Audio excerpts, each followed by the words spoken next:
Actually এটা একটা আমাদের বড় সাফল্য হয়েছে, যেটা পূর্ব থানার সাফল্য বলা যায়। তো গত 2 তারিখে, 14 তারিখে, 16 তারিখে পরপর কয়েকটা ছিনতাইয়ের ঘটনা আমাদের কাছে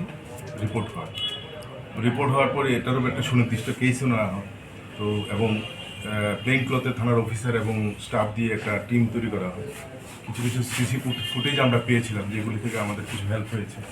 তো ফাইনালি আমরা এই ঘটনায় জড়িত যে আছে তার নাম বিপ্রজিৎ সাহা, যে অ্যাকিউজড, ওকে অ্যারেস্ট করা সম্ভব হয়েছে এবং তার কাছ থেকে এই দুটো সোনার চেইন, ইয়ার রিং, এইগুলি উদ্ধার করা হয়েছে এবং আরও কিছু জিনিস আছে যেগুলি, যেমন মোবাইল টোবাইল ছিল, ওইগুলি আমরা এখনও উদ্ধার করতে পারছি না। ওকে পুলিশ রিমান্ডে এনে বাকিগুলি আমরা উদ্ধার করব। তবে ঘটনা হচ্ছে, প্রথম যেটা বিশেষ করে উল্লেখযোগ্য সেটা হচ্ছে 14 তারিখে যেটা করেছে আর কি, যেটা ওই রঞ্জিতা চক্রবর্তী নামে একজন মহিলা, ওনার হাজব্যান্ড রাজীব শর্মা, ওনার মিসেস এই তরুণ সংঘ থেকে ঐনিক ক্লাবের দিকে যাওয়ার পথে বাইক নিয়ে এসে, পালসার বাইক নিয়ে এসে ওনাকে আটকে ওনার গলার চেইন ছিনিয়ে নিয়ে যায়।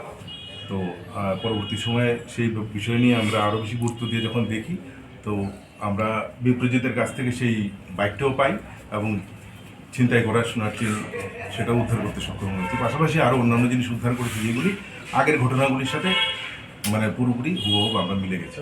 তো আমরা অলমোস্ট 80% রিকভারি হয়ে গেছে। আর যেগুলি ছোটোখাটো জিনিস বলতে, যেমন মোবাইল, এই জিনিসগুলি কিছু বাকি আছে। এটা পুলিশ রিমান্ডে আমরা ওকে জিজ্ঞাসাবাদ করি, এগুলো উদ্ধার করতে সক্ষম হই। উনি কি একাই না ওনার সাথে আর কেউ আছে? না, যারা আছে সঙ্গে সেটা আমরা এখনো ওর মুখ থেকে বার করতে পারিনি। পুলিশ রিমান্ডে আমরা তার সঙ্গে কারা কারা জড়িত আছে, বা এই এটা কি কোনো অর্গানাইজ গ্যাং কিনা, বা তার সাথে আর কে কোঅপারেট করছে, সেগুলি সব আমরা রিমান্ডে জিজ্ঞাসাবাদ করে পারবো। যে 3-4টা ঘটনার কথা বললেন, এই কোন কোন জায়গায় হয়েছে?